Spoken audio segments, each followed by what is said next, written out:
So hey guys, welcome to my channel। मैं सरशिता और आज से हम लॉ की क्लासेस जो हैं वो शुरू करने जा रहे हैं। उसमें सबसे पहले जो है PIL पब्लिक इंटरनेशनल लॉ, जिसमें टॉपिक आता है डिप्लोमेटिक एजेंट। आज हम उसके बारे में स्टडी करेंगे और आप मेरे साथ बने रहिएगा। उसके बाद हम आगे जो हैं पूरा सिलेबस इसी चैनल पे कवर करेंगे। यहाँ पे इस वीडियो में कौन से टॉपिक्स जो है मैं कवर करवाऊँगी। पहले हम करेंगे कि डिप्लोमेटिक एजेंट जो होते हैं वो कौन होते हैं, कि वो क्या एक्ट परफॉर्म करते हैं, क्या काम होता है डिप्लोमेटिक एजेंट्स का।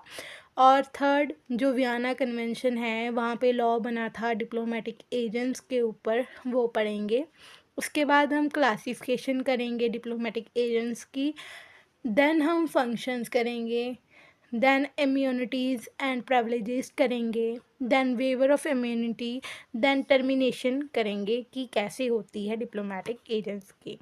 सो बेसिकली डिप्लोमेटिक एजेंट्स से शुरू करेंगे कि डिप्लोमेटिक एजेंट्स जो होते हैं वो होते कौन हैं। डिप्लोमेटिक एजेंट जो होते हैं वो पर्सन्स होते हैं जो एक कंट्री से दूसरी कंट्री में भेजे जाते हैं। ठीक है, यहाँ पे जिस कंट्री से ये भेजे गए हैं उनको सेंडिंग स्टेट बोलेंगे, और वहाँ पर जहाँ पर इनको भेजा जाएगा उनको बोलेंगे रिसीविंग कंट्री। ठीक है, उनको क्या बोलेंगे कि वो कौन है, रिसीविंग कंट्रीज हैं। डिप्लोमेटिक एजेंट जो होते हैं वो कनेक्टिंग लिंक का काम करते हैं दोनों कंट्री, सेंडिंग और रिसीविंग कंट्री के बीच में।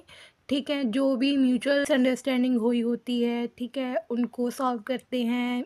अच्छे रिलेशनशिप्स बनाने के लिए ये काम करते हैं। हम इसको एग्जाम्पल के थ्रू करते हैं कि जैसे यूक्रेन और रूस है, अभी तो हमें पता है कि इनके हालात कैसे हैं। ठीक है, वॉर चल रही है यहाँ पे।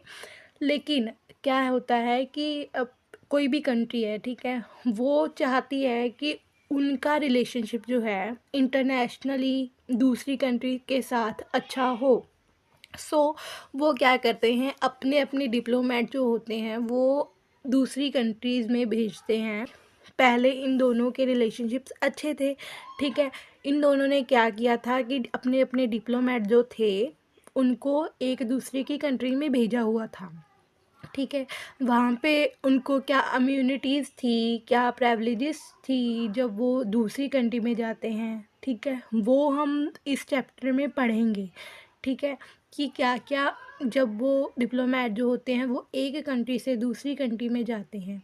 ठीक है, तो क्या क्या इम्यूनिटीज़ मिलती हैं। एक बात नोटिस करने वाली है कि इम्यूनिटीज़ जो होती हैं वो क्यों मिलती हैं इनको। इसलिए मिलती हैं क्योंकि ये जो है होते हैं उन्होंने अपनी कंट्री को रिप्रेजेंट करना होता है। तो रिप्रेजेंट जब करते हैं, अब वो दूसरी कंट्री में गए हैं, हो सकता है कि वहाँ पे उनको खतरा हो, जो बात उन्होंने करनी है। ठीक है, चाहे ऐसा भी हो सकता है कि उनकी कंट्री के ख़िलाफ़ वो बात हो। सो अगर उनकी कंट्री के ख़िलाफ़ वो बात हुई, देन वो डिप्लोमेट को नुकसान पहुँचा सकते हैं। इसलिए जो वियना कन्वेंशन है वहाँ पे इनको प्रिविलेजेस इम्यूनिटीज़ मिली हैं। डिप्लोमेटिक एजेंट जो होते हैं जब वो दूसरी कंट्री में जाते हैं वो क्या काम करते हैं वहाँ पे जाके, हमें पता है कि जो डिप्लोमेट होते हैं वो कनेक्टिंग लिंक होते हैं दोनों कंट्री में, जहाँ से वो भेजे गए हैं उस कंट्री से और जहाँ पे वो जा रहे हैं रिसीविंग कंट्री है वहाँ के बीच। ठीक है, वहाँ पे जाके ये क्या करते हैं, म्यूचुअल रिलेशनशिप्स जो होते हैं उनको अच्छा बनाने के लिए वो काम करते हैं। ठीक है, फॉरेन पॉलिसीज़ बनाते हैं। ठीक है, कोई गड़बड़ ना हो, इंटरनेशनली पीस रहे, इसलिए वो वहाँ पे जाते हैं। पुराने समय में क्या था कि दूत होते थे। ठीक है, एक राजा होता था, उनके दूत होते थे। वो क्या है, राजा जो है अपने दूत को एक राज्य से दूसरे राज्य भेजता था। वो जो दूत है उनको वहाँ पे डिप्लोमेटिक एजेंट जो है वो माना जाता था। डिप्लोमेटिक एजेंट जो वर्ड है ये तो अभी आया है, उस समय इसको दूत बोला करते थे। ठीक है, जब वो जाते थे वो परमानेंटली नहीं जाते थे, पक्के तौर पे नहीं जाते थे वहाँ पे। तो वो दूत जो होते थे ना किसी पर्पस के लिए भेजे जाते थे। जब वो पर्पस पूरा हो जाता था देन उनको वापस अपनी स्टेट में बुला लिया जाता था। ठीक है, लेकिन जब वियना कांग्रेस आई 1815 में, देन डिप्लोमेटिक एजेंट के ऊपर उसने लॉ बनाया और उनके ऊपर जो रूल्स हैं उनको कॉडिफाई किया। देन जब यूनाइटेड नेशन बना, ठीक है, उन्हीं जो उन्होंने क्या किया कि ये कॉडिफाई का काम जो है वो रुका नहीं, वो इंटरनेशनल लॉ कमीशन को सौंप दिया गया। उन्होंने फिर इसमें लॉ बनाया, प्रिपेयर किया उसको, और क्या है, आर्टिकल्स जो हैं वो ड्राफ्ट कर लिए और जनरल असेंबली यूनाइटेड नेशन में प्रेजेंट किया उनको। वहाँ पे असेंबली में क्या हुआ, ये जो ड्राफ्ट है उनको अडॉप्ट किया गया। कब किया गया? अप्रैल 1961 में। ये डेट्स जो हैं हमें याद रखनी पड़ेंगी, बहुत ही इम्पॉर्टेंट है, ठीक है। किस नाम से ये ड्राफ्ट बना? Vienna convention on diplomatic relations, ठीक है, इस पे। देन ये फोर्स कब हुआ? अप्रैल 24 1964 में ये फोर्स हुआ, ठीक है। अभी 2020 में 192 स्टेट जो हैं वो इनको रेटिफाई कर चुकी हैं, अपनी अपनी कंट्री में लागू कर चुकी हैं इन रूल्स को, ठीक है। कांग्रेस ऑफ वियना है 1815 की, उसने क्या किया, डिप्लोमेटिक एजेंट को क्लासीफाई किया 3 कैटेगरीज में। आर्टिकल 1 में इनकी 3 कैटेगरीज जो हैं वो आती हैं कि एम्बेसडर्स थे, ministers, envoys, then charge d affaires थे। इनको हम एक्सप्लेन भी करेंगे। जो कांग्रेस 1818 में आई अलेक्सले चापले की, उसने क्या बोला कि हम एक और क्लासीफाई करेंगे डिप्लोमेटिक एजेंट को, एक और चीज़ जो है मिनिस्टर्स रेजिडेंस जो है वो भी हम ऐड करेंगे, ठीक है, इस कैटेगरी में।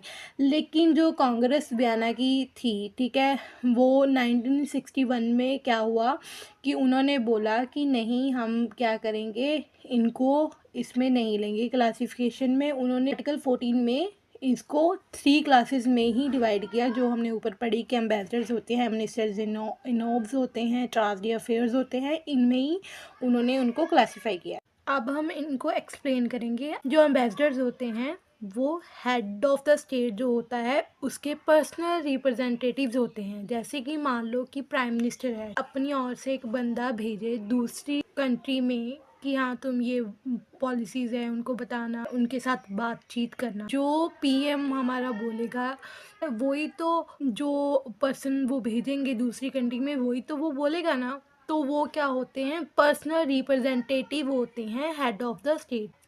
उनको स्पेशल ऑनर मिलता है। जो एम्बेसडर्स होते हैं ना, वो जो रिसीविंग कंट्री है वो खुद कंसर्न करती है, खुद अपॉइंट करती है, ठीक है। मतलब कि वो खुद ही कंसर्न करती है कि हमें ये वाला जो एम्बेसडर है वो हम अपने यहाँ पे रख सकते हैं, ठीक है।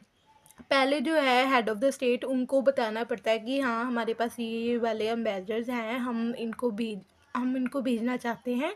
देन जो रिसीविंग कंट्री होती है वो सेलेक्ट करती है उनमें से। देन उन जो सेंडिंग कंट्री होती है वो एग्रीमेंट बनाती है। जब वो जो एम्बेसडर है वो रिसीविंग कंट्री में पहुंच जाता है तो वो एग्रीमेंट उससे ले लिया जाता है।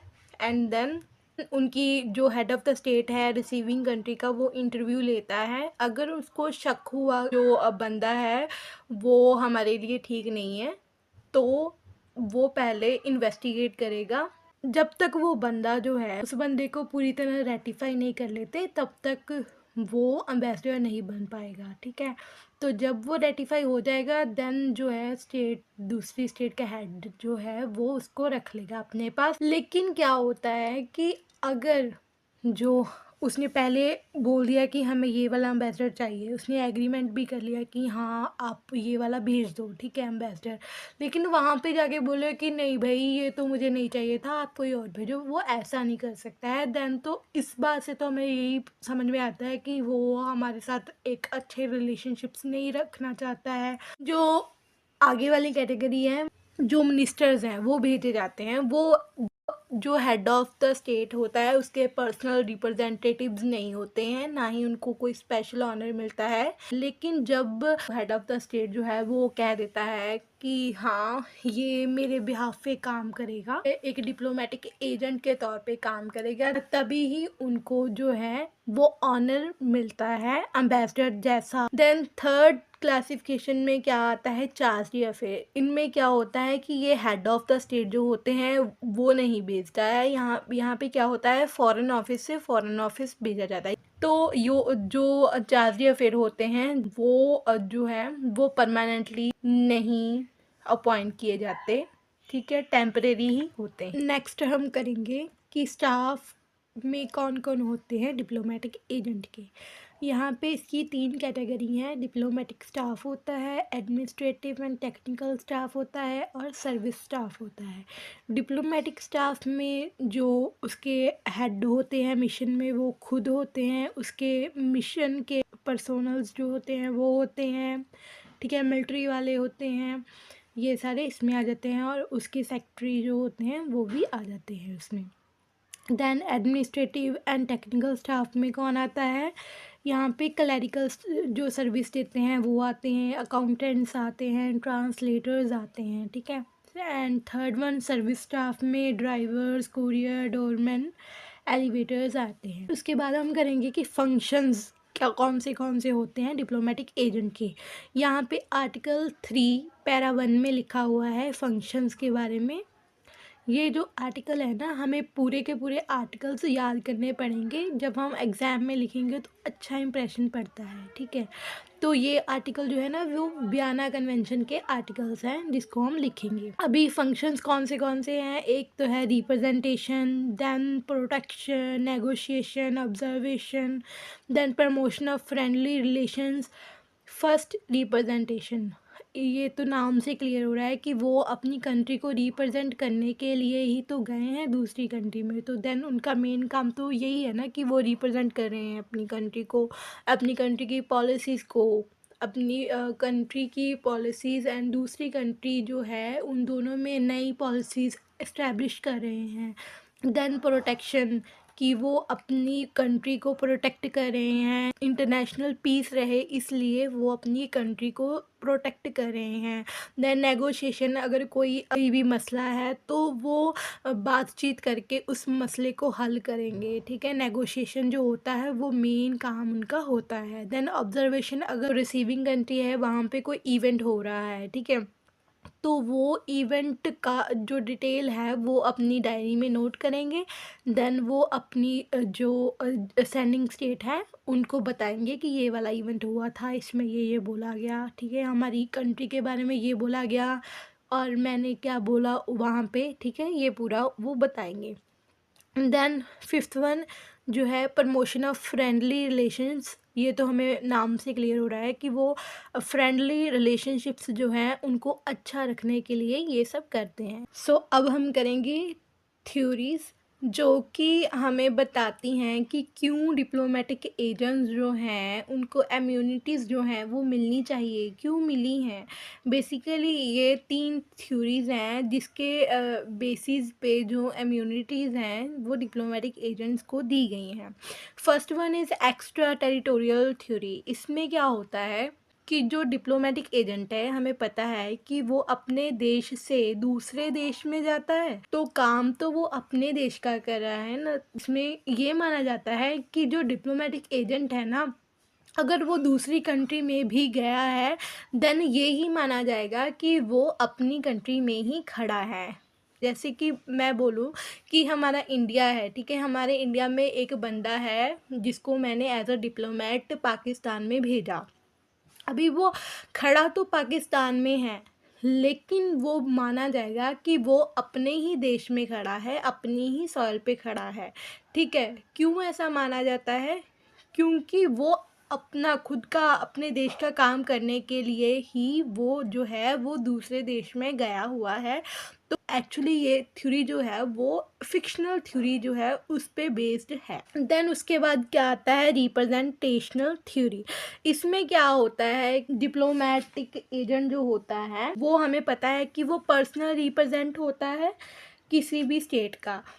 ठीक है। अगर वो दूसरी कंट्री में जाता है, रिसीविंग कंट्री में जाता है, तो उसको वैसा ही ट्रीट करना पड़ेगा रिसीविंग कंट्री को, जैसे जो दूसरी कंट्री है, जो सेंडिंग कंट्री है, उसका प्रिंस। सपोज कि जैसे हमारे देश का पीएम, ठीक है, वो अमेरिका में गया, उसको अच्छा ट्रीटमेंट मिला, ठीक है, वैसे ही डिप्लोमेट जो होगा, ऐसा माना जाएगा कि जो डिप्लोमेट है वो भी जो है वो पीएम का ही पर्सनल रिप्रेजेंटेटिव है, देन उसको भी ऐसी ही जो प्रिविलेजेस हैं, इम्यूनिटीज़ हैं, वैसी ही मिलेगी, वैसा ही ऑनर जो है वो दिया जाएगा। इसके बाद आता है फिक्शनल थ्योरी। ये बताता है कि जो डिप्लोमेटिक एजेंट है उनको दूसरी कंट्री में जाके काम जो है वो करना पड़ता है। जो डिप्लोमेटिक एजेंट है उनका काम बहुत डेंजरस होता है, ठीक है, क्योंकि उनको अपनी कंट्री को प्रोटेक्ट करना होता है, इसलिए डिप्लोमेटिक एजेंट्स जो हैं उनको इम्यूनिटीज़ दी जाती हैं कि वो अब उनका जो बचाव है वो हो पाए। सो अब हम करेंगे कि कौन सी इम्यूनिटी एंड कौन सी प्रिविलेजेस हैं जो डिप्लोमेटिक एजेंट को मिलती हैं जब वो रिसीविंग कंट्री में जाता है। सो सबसे पहले इनवायलेबिलिटी ऑफ डिप्लोमेटिक एजेंट, जो कि आर्टिकल 29 में आता है। इसमें क्या होता है, डिप्लोमेटिक एजेंट है जो कि रिसीविंग कंट्री में जाता है, वो रिसीविंग कंट्री जो है ना वो उसको अरेस्ट नहीं कर सकती, ठीक है, किसी भी कीमत पे अरेस्ट नहीं कर सकती है। और जो रिसीविंग कंट्री है उसको डिप्लोमेटिक एजेंट जो हैं उनको जो है वो स्पेशल ट्रीटमेंट जो है वो देना पड़ता है, ठीक है। लेकिन ऐसा नहीं है कि जो मर्ज़ी करी जाए वो उसको अरेस्ट ही नहीं कर सकते, ऐसा नहीं हो सकता। अगर कोई डिप्लोमेटिक एजेंट ड्रंक्ड है, ठीक है, उसने पी रखी है और वो चले जाए पब्लिक में गन लेके, देन वहाँ की जो पुलिस है और जो रिसीविंग कंट्री है वो तो फिर चार्ज करेगी, लेकिन फिर भी वहाँ पे पर्सोना नॉन ग्रांटा होगा, मतलब कि नॉट एक्सेप्टेबल पर्सन, मतलब वो बोलेंगे कि हमें आपका जो डिप्लोमेटिक एजेंट है वो नहीं चाहिए, आप जो है वो इनको ले जाओ, ठीक है, इनको टर्मिनेट कर दो, ले जाओ, हमें ये पर्सन जो है वो नहीं चाहिए। फिर भी वो अरेस्ट नहीं करेंगे, बट वो क्या है, पर्सोना नॉन ग्रांटा बोल के वो पर्सन जो है वो अपने सेंडिंग कंट्री को भेज देंगे। फॉर एग्जांपल के लिए जैसे हमें पता है कि 1992 में क्या हुआ था, जो इंडिया है ना, इंडिया का डिप्लोमेट जो था वो पाकिस्तान में गया था, ठीक है, जिसका नाम था राजेश मित्तल, ठीक है। वो और पाकिस्तान वालों का तो आपको पता ही है कि उन्होंने क्या किया, मिसबिहेव किया, ठीक है, उसको टॉर्चर किया। हमें पता है कि जो डिप्लोमेटिक एजेंट होते हैं उनके पास जो होते हैं वो सीक्रेट फाइल्स होती हैं, ठीक है, उनके देश की, जो उनको किसी को भी दिखानी नहीं होती है। तो पाकिस्तान वालों ने वो भी छीनने की कोशिश की। देन फिर पहले तो इंडिया वालों ने बोला कि आप मतलब हमारा डिप्लोमेट जो है वो वापस भेज दो, ठीक है, ऐसा मत करो। पहले तो ऐसा ही बोलेंगे ना, क्योंकि रिलेशनशिप्स भी अच्छे रखने हैं, लेकिन वो माने नहीं। देन जो इंडिया वाले हैं उन्होंने अगले दिन क्या किया, जो पाकिस्तान के जो डिप्लोमेटिक एजेंट जो इंडिया में आए हुए थे उनको क्या किया, पर्सोना नॉन ग्रांटा बोल दिया कि हमें आपके जो पर्सन्स हैं हमें नॉट एक्सेप्टेबल है, आप 48 आवर्स में इनको जो है वो यहाँ से ले जाए। उसके बाद क्या है, इनवॉलेबिलिटी ऑफ द फैमिली मेम्बर्स, जो कि आर्टिकल 37 में आता है। जो जो इम्यूनिटीज़ जो हैं वो मिलती हैं डिप्लोमेटिक एजेंट को, वैसी वैसी इम्यूनिटी जो है उनके फैमिलीज़ जो हैं उनको भी दी जाती हैं, ठीक है। अगर वो जो है वो वहाँ के नेशनल्स जो हैं वो नहीं हैं, ठीक है, परमानेंटली रेजिडेंस जो हैं वो नहीं है रिसीविंग कंट्री के, ठीक है, देन उनको जो प्रिविलेजेस जो हैं वो मिलेंगी जो डिप्लोमेटिक एजेंट को मिलती हैं। अगर जहाँ पे डिप्लोमेटिक एजेंट गया है वहीं पर उसकी फैमिली मेम्बर्स भी रहते हैं, देन उनको कोई भी जो है वो इम्यूनिटी नहीं मिलेंगी। आगे आता है इनवायरेबिलिटी ऑफ प्रीमाइजेस, ठीक है, आर्टिकल 22 में लिखा हुआ है। इसमें क्या लिखा हुआ है कि जो जहाँ पे डिप्लोमेटिक एजेंट जो है वो रहेगा उनके घर के अंदर भी कोई नहीं जा पाएगा डिप्लोमेटिक एजेंट की परमिशन के बिना, ठीक है। उसके बाद क्या आएगा, immunity from the local jurisdiction, मतलब कोई भी जो पनिश नहीं कर सकता है, ठीक है, वो जो है वो immunity from the local jurisdiction में आता है। वहाँ पे क्रिमिनल और सिविल जुरिस्डिक्शन आता है। क्रिमिनल आर्टिकल 31 पैरा 1 में लिखा हुआ है कि कोई भी पर्सन, ठीक है, अगर उन पे डिप्लोमेटिक एजेंट पे चार्ज लगाता है कि आपने क्राइम किया है, देन उनको जो है वो पनिश नहीं किया जा सकता है, ठीक है। डिप्लोमेटिक एजेंट जो है उसको पहले जाकर अगर कोई फाइल कर देता है केस, तो पहले डिप्लोमेटिक एजेंट को जाके बताना पड़ेगा कि मैं तो यहाँ पे डिप्लोमेटिक एजेंट हूँ, ठीक है, तो मेरे पे आप जो है, मेरे पास इम्यूनिटी है, आप केस नहीं कर सकते हो। अगर किसी ने केस कर दिया है लेकिन जो डिप्लोमेट है उसने जाके इन्फॉर्म नहीं किया है क्रिमिनल कोर्ट में कि मेरे पास ये इम्यूनिटी है, देन इससे माना जाएगा कि उसने अपनी जो इम्यूनिटी है वो जो है उसको वेव किया है। इसे वेव का जो मतलब होता है वो होता है कि अपनी इम्यूनिटी का यूज़ नहीं किया है, ठीक है। सो उसके पास जो है वो सिविल जुरिस्डिक्शन भी होती है। आर्टिकल 31 पैरा 2 में लिखा हुआ है कि कोई भी सिविल केसेस जो होते हैं उसमें भी कोई डिप्लोमेटिक एजेंट को पनिश नहीं कर सकता है, तो ना ही उनके जो डेट्स हैं, ठीक है, फर्नीचर, कुछ भी उसके जो डेट्स हैं उनको सीज भी नहीं किया जा सकता है। ऐसा नहीं है कि पूरी की पूरी छूट दे रखी है इनको। यहाँ पे एक्सेप्शंस हैं इस केस में भी कि अगर जो डिप्लोमेटिक एजेंट है उसकी प्राइवेट प्रॉपर्टी है जहाँ पे वो गया हुआ है as a diplomatic agent, then उस पे जो क्रिमिनल जो सिविल जुरिस्डिक्शन है वो लगेगी। और साथ में क्या है, अगर जो ऑफिशियल काम के लिए जो डिप्लोमेटिक एजेंट है उसको भेजा गया है उससे अलग कोई काम करता है, उसके रिलेटेड वो काम नहीं करता है, कोई और काम करता है, देन उस पे जो है वो सिविल जुरिस्डिक्शन लगेगी, ठीक है। आगे क्या है कि इम्यूनिटीज़ फ्रॉम गिविंग विटनेस जो है आर्टिकल 31 पैरा 2 में लिखा हुआ है कि हाँ, जो डिप्लोमेटिक एजेंट होता है वो क्या है, उसको आप किसी भी कोर्ट में विटनेस नहीं बना सकते हैं, ठीक है, गवाही नहीं दे सकता है वो, ठीक है। अगर वो खुद से अपने मन से अपनी इम्यूनिटी जो है उसको वेव करना चाहे और विटनेस बनना चाहे, देन वो कर सकता है, अदरवाइज़ उसके पास इम्यूनिटी है, उसको कोई भी जो है वो जो विटनेस नहीं बना सकता है। इम्यूनिटी फ्रॉम टैक्सेस आर्टिकल 34 में लिखा हुआ है कि जो डिप्लोमेट है, ठीक है, वो रिसीविंग कंट्री में जाता है, उसको कोई भी टैक्स जो है वो पे नहीं करना पड़ता है, ठीक है, क्योंकि जो रिसीविंग कंट्री है वही जो उसके टैक्सेस हैं जहाँ पे वो घर में रहता है, कोई काम करता है, ठीक है, जो कि उसके ऑफिशियल काम से रिलेटेड होता है, जो काम करने के लिए वो वहाँ पे गया हुआ है, उसके सारे टैक्स जो हैं वो वहाँ की गवर्नमेंट जो है वो ही पे करती है।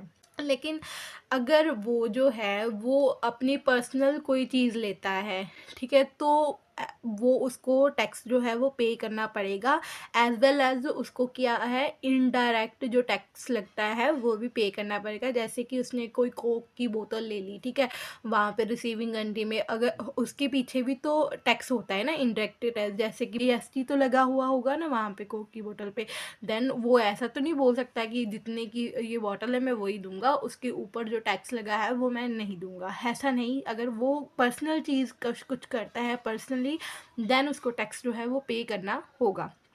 आगे क्या है कि immunity from inspection of personal baggage article 27 para 3 में लिखा हुआ है कि कोई भी जो है वो डिप्लोमेटिक एजेंट का जो बैग है उसकी चेकिंग जो है वो नहीं कर सकता, क्योंकि डिप्लोमेटिक एजेंट के बैग में सीक्रेट डॉक्यूमेंट्स होते हैं सेंडिंग स्टेट के, ठीक है।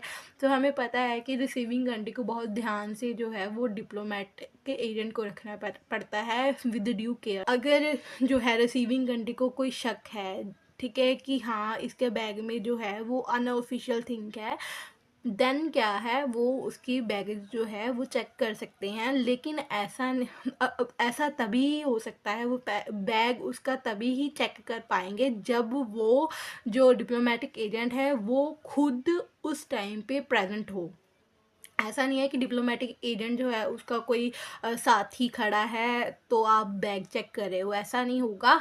अगर वो खुद प्रेजेंट होगा वहाँ पे अपने बैग के साथ, देन आप उसके बैग की चेकिंग कर सकते हो, ठीक है। वरना आप उनको क्या है, इम्यूनिटी है कि कोई भी उसका जो बैगेज है वो चेक नहीं कर पाएगा। सो आगे क्या आता है कि immunities to diplomatic agents and third state article 40 में आता है, ठीक है।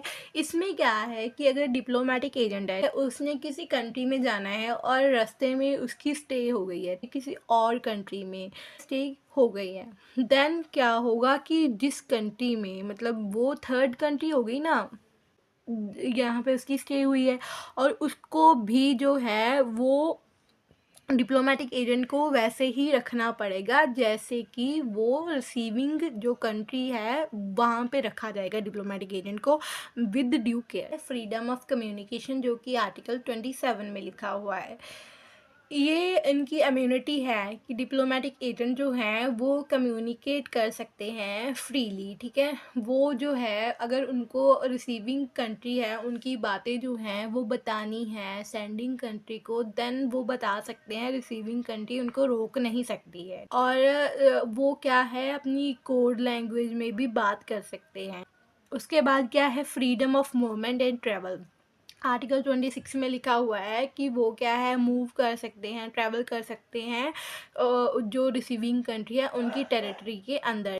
लेकिन जो जहाँ पे जो रिसीविंग कंट्री है उन्होंने प्रोहिबिट किया हुआ है कि आप वहाँ पे नहीं जा सकते हो, वहाँ पे जो है डिप्लोमेटिक एजेंट वो वहाँ पे नहीं जाएगा, वरना उसके पास फ्रीडम है कि वो घूम सकता है उनकी टेरिटरी पे। देन उसके बाद क्या है, राइट टू वर्शिप।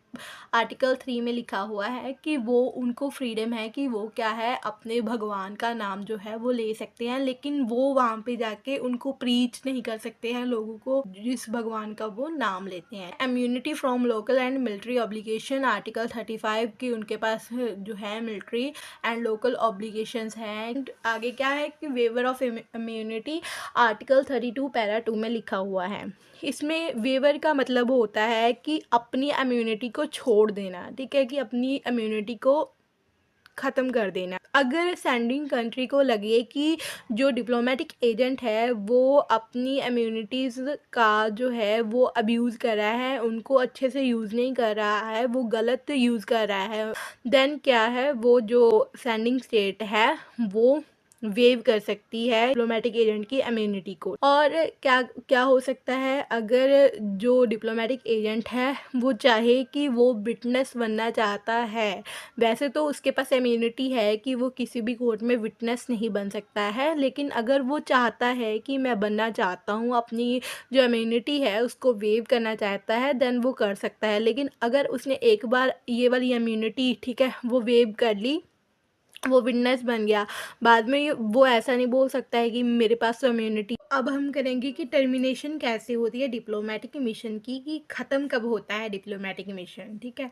ये दो तरह से हो सकता है। पहले नंबर पे कि हम जो है वो डिप्लोमेटिक एजेंट है जो हमने भेजा हुआ है उसको ही टर्मिनेट कर दें, या फिर दूसरे नंबर पे कि हम जिस मिशन पे हमने डिप्लोमेटिक एजेंट को भेजा है वो मिशन को ही ख़त्म कर दें। पहले नंबर पे हम करते हैं कि टर्मिनेशन कैसे हो सकती है डिप्लोमेटिक एजेंट की। सबसे पहले एक्सपायरेशन ऑफ टाइम, कि जैसे सपोज़ करो कि मैंने अपना जो डिप्लोमेटिक एजेंट है इंडिया का, ठीक है, मैंने भेजा है 2 मंथ के लिए दूसरी कंट्री में। जब वो 2 मंथ पूरे हो जाएंगे देन उसको वापस मैं अपनी कंट्री में वो बुला लूँगी, मतलब कि एक्सपायर जब हो जाएगा टाइम तब उसको जो है वो वापस आना होगा। सेकंड वन क्या है, रिकॉल ऑफ डिप्लोमेटिक एजेंट। कैसे कि जो सेंडिंग स्टेट है वो बुला ले डिप्लोमेटिक एजेंट को कि हाँ, अब जो मैंने आपको काम करने के लिए भेजा था, हाँ अब उसकी ज़रूरत नहीं है, तुम आ जाओ, रहने दो, ठीक है। तब भी जो है वो डिप्लोमेटिक एजेंट जो है वो आ सकता है, वापस उसको टर्मिनेट किया जा सकता है। उसके बाद क्या है कि on the request of the receiving state, receiving state जो है वो रिक्वेस्ट करे सेंडिंग स्टेट को कि हाँ, हम हमारे आपके साथ रिलेशनशिप्स जो हैं वो अच्छे नहीं हैं, ठीक है, हमने कोई भी आपका जो डिप्लोमेटिक एजेंट है हम नहीं रखना चाहते, देन क्या है, जहाँ फिर वॉर हो जाए, ठीक है। तो उस सिचुएशन में जो रिसीविंग कंट्री है वो सेंडिंग कंट्री को बोलेगी कि आप अपना जो डिप्लोमेटिक एजेंट है वो वापस ले जाओ। देन ऐसे भी जो है वो टर्मिनेट हो जाता है diplomatic agent. And fourth one जो है वो क्या है, notification upon fulfilment of the diplomatic agents function. ये तो नॉर्मल सी बात है कि ये तो हमें पता ही है कि जब डिप्लोमेटिक एजेंट का जो काम करने के लिए भेजा हुआ है जब वो पूरा हो जाएगा, देन क्या है, उनको वापस जो है वो बुला लिया जाएगा। उसके बाद क्या है, पर्सोना नॉन ग्रेटा। इसका बेसिकली मतलब होता है कि नॉन एक्सेप्टेबल पर्सन, मतलब कि अगर रिसीविंग कंट्री है वो बोले कि हमें आपका जो पर्सन है वो नॉट एक्सेप्टेबल है, पर्सोना नॉन ग्रेटा है, देन क्या है, वो जो डिप्लोमेटिक एजेंट है, जो वो पर्सन है, ठीक है, उसको टर्मिनेट कर दिया जाएगा, उसको हटा दिया जाएगा। और दूसरा बंदा जो उनको पर्सोना ग्रांटा होगा, मतलब कि जो उनको एक्सेप्टेबल होगा, वो भेजा जाएगा उस कंट्री में। जैसे कि सपोज़ मैं कंट्री की हेड ऑफ़ द स्टेट हूँ, ठीक है? तो मैं क्या करूँ, अपना कोई डिप्लोमेटिक एजेंट जो है वो चूज़ कर लूँ कि हाँ, मुझे जो है वो अमेरिका में वो भेजना है, ठीक है? बट अमेरिका वाले क्या बोले कि हम आपने जो हमें वो बताया था ना, वो क्या है, हमें नॉट एक्सेप्टेबल पर्सन है, उस पे हमें वो नहीं चाहिए, ठीक है। तो देन क्या होगा, वो पर्सन जो है नॉट एक्सेप्टेबल होगा, पर्सोना नॉन ग्रेटा होगा। देन मैं क्या करूँगी, अगर मुझे भेजना ही है तो इम्पॉर्टेंट है, कोई मिशन है, देन मैं क्या करूँगी कि कोई और जो उनको एक्सेप्टेबल हो पर्सन, मैं वो पर्सन वहाँ पे भेजूँगी। सेकंड पॉइंट है, जब पूरे का पूरा मिशन जो है टर्मिनेट हो जाएगा, मतलब जब वो मिशन जो है, ठीक है, वो ख़त्म हो जाएगा, जो पर्पस के लिए हमने भेजा था वो पर्पस पूरा हो गया, तब भी जो मिशन, पूरे का पूरा मिशन है वो ख़त्म हो जाएगा। अगर कोई वॉर हो जाएगी, देन तब भी जो है वो पूरे का पूरा मिशन जो है वो ख़त्म हो जाएगा। ऐसे भी जो है डिप्लोमेटिक एजेंट का टर्मिनेशन हो जाता है। ये था आज का लेक्चर। अगर आपको अच्छा लगे आप लाइक, शेयर एंड सब्सक्राइब कर दें मेरे चैनल को।